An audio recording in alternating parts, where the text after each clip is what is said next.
need more space than an apartment, condominium, or townhouse can offer, but not ready to buy?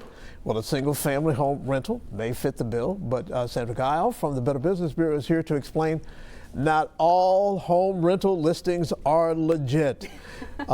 There's one more place where people try to rip you off, right? Absolutely, and this might be the time of year too when parents are starting to scope out apartments for those future college students because they don't want to live on campus for whatever reason.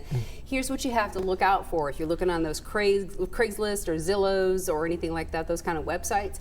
What scammers will do is they'll copy that information and then substitute their own information as the contact. Or if realtors still do this, and I'm sure there's probably a few realtors out there looking, is that they'll break into the key boxes, make a copy, and then present themselves as the retail agent instead of the legitimate agent that's out there showing the property.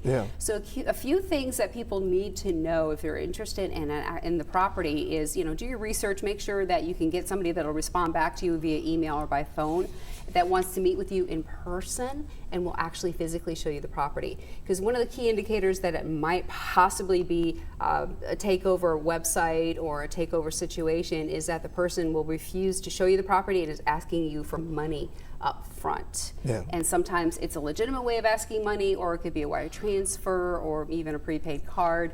Those are a few red flags. I'm really surprised at this, and admittedly my time was before social media and the internet and that sort of thing, but there was no talk about money until after they had let me into a place. I had a chance to look at it, examine it, but that apparently has all changed. People are so desperate to get to a place, I guess now that they may find on Craigslist or whatever, they're willing to send a deposit before they actually see it. Right, and the other thing to think about too is back in our days, if you will, we weren't able to even secure a place until we actually signed a contract and agreeing that we would take care of the place, we would obey the rules, there was a deposit and a few other steps that took place before we could actually physically take the keys.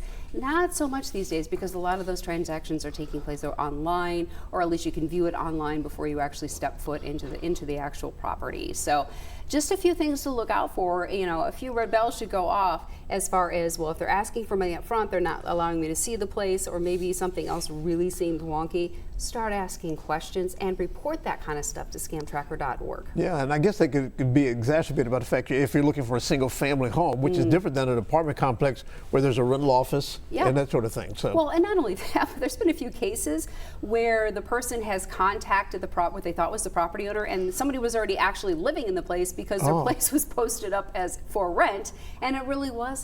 Well, that's terrible. Who to report it again to? Scamtracker.org. You can also report it to the FTC.gov website too. All right, buyer beware, renter beware. Renter beware, yeah, caveat emptor, buyer beware. Yeah, there we go. All right, thank you, Sandy.